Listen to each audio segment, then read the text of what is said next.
Mas, comandante, vivemos tempos estranhos. Nós estamos, na realidade, dentro daqueles livros de história que a gente leu a vida inteira.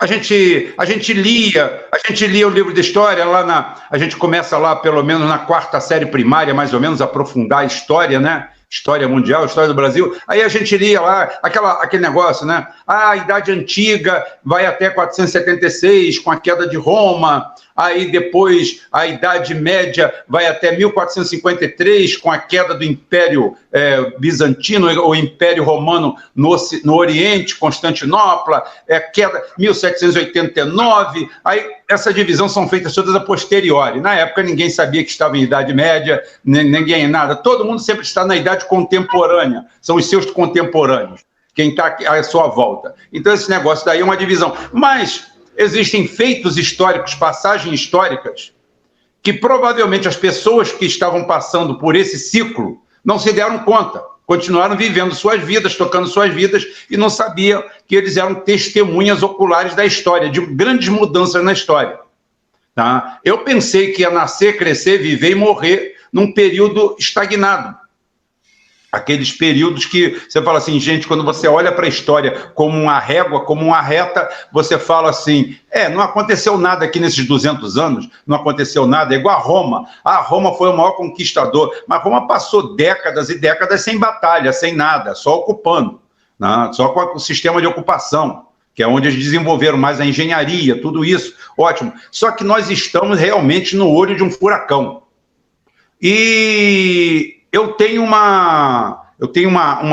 alguns insights, né? Eu não sou muito chegado a americanismo, nem a neologismos estrangeiros, mas é verdade que eu falo que tem certas palavras que têm um peso muito grande em qualquer língua que seja. E insight é uma palavra que eu uso porque é uma palavra como se fosse um flash, alguma coisa que você tem, diferente de que tive uma ideia, pensei em alguma coisa. Insight não é a tradução literal de insight. Tá? Insight já é um adjetivo próprio. Então é o seguinte, você tem insight e a gente quando vê esse processo todo, a gente vê essa guerra toda, vê a divisão clara entre Ocidente e Oriente, e a África correndo por fora, e a gente, lamentavelmente, aqui na América do Sul, tomando a passos largos o caminho que a África largou, de ser, vamos dizer assim, o capacho do mundo.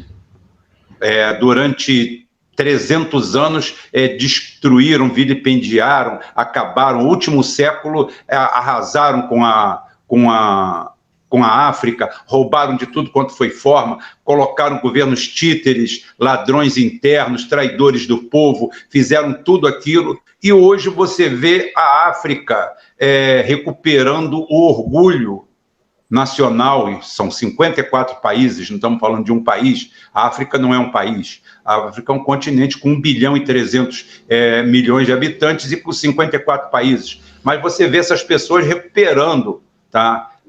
O orgulho, você vê países nanicos, pobres, o Antony Blinken chegando lá e sendo escorraçado, tomando um pau na ideia. O presidente da África do Sul, quando chega lá o comandado lá do Biden e fala que eles têm que fazer uma política anti-russa e anti-China no continente. Tá? E o presidente da África do Sul manda eles procurar os negros do Bronx, que eram negros amestrados. Aqui você não vai encontrar negro para fazer isso, não. Isso dá um orgulho, um misto de vergonha alheia, tá? de vergonha própria, né? Vergonha própria e inveja alheia. Tá? É uma inveja boa, mas é inveja. Porque você, quando vê em El Salvador o cara do presidente de um país do tamanho de Sergipe, e com o PIB do calçadão de Nova Iguaçu, né, mandar um emissário dos Estados Unidos ir embora, tomar o pé e sair fora. Vai embora, cara, não quero papo com você, não. Você sente um pouco de inveja, porque a gente vê essa nação nossa tão grandiosa, né? Uma virada mesmo, né? As pessoas talvez não estejam tocando disso. Mas é uma nova tomada de conta, é um novo mundo, é um fato. Muita gente não está se tocando isso. Parece que hoje o Macron falou qualquer coisa aí, que ele é contra o mundo multipolar, azar dele, né?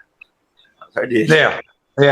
Ninguém vai perguntar para o Macron o que é bom, o que é ruim. Talvez o senador francês que temos no Brasil e todos os emissários dele que estão em Brasília. A gente aqui vai tocar mais a geopolítica, só que o Brasil hoje faz parte dessa geopolítica. A gente não pode negar o que está acontecendo em volta. A gente não pode negar que há um movimento no atual governo de negação aos BRICS. Tá? Isso tem um peso muito grande geopolítico, porque o Brasil é rei morto, rei posto. O Brasil é celeiro do mundo, mas não caia nessa falácia, não. É celeiro do mundo totalmente descartável, porque o mundo tem essa capacidade de descartar aqueles que se acham muito importantes, em todos os cenários. Então é o seguinte, hoje o Brasil, a ironia do destino é que no governo do Bolsonaro se falou muito em ucranização do Brasil, o processo de ucranização do Brasil, que a ucranização, na realidade, hoje a gente chega à conclusão que é um grande terreirão, tá? Que vira uma terra de ninguém, vira um lugar de legiões estrangeiras, de interesses estrangeiros, com entreguistas nacionalistas, se dizem nacionalistas. E a gente tem esse apanhado. O Brasil, o governo tinha realmente alguns membros do governo do Bolsonaro ligado a isso, só que agora a turma que está subindo pelo PT, ironicamente, está fazendo esse trabalho de ucranização. O Lula pega um avião e vai na Uruguai para tentar detonar a China. Só que se eu estou sabendo, todo mundo na China está sabendo. Ou todo mundo que tem poder de mando de alguma coisa. O Lula critica a guerra da Rússia, a invasão russa, sem entrar no mérito da questão, sem nada, quando você tem o benefício do silêncio. Eu não falo nada sobre o assunto. Acontece muitas vezes, as pessoas de vez em quando chegam lá no meu canal e criam uma polêmica, tentando que você crie uma polêmica com alguém querendo apagar um incêndio com um balde de gasolina. Eu simplesmente chego e falo assim, não tenho nada a comentar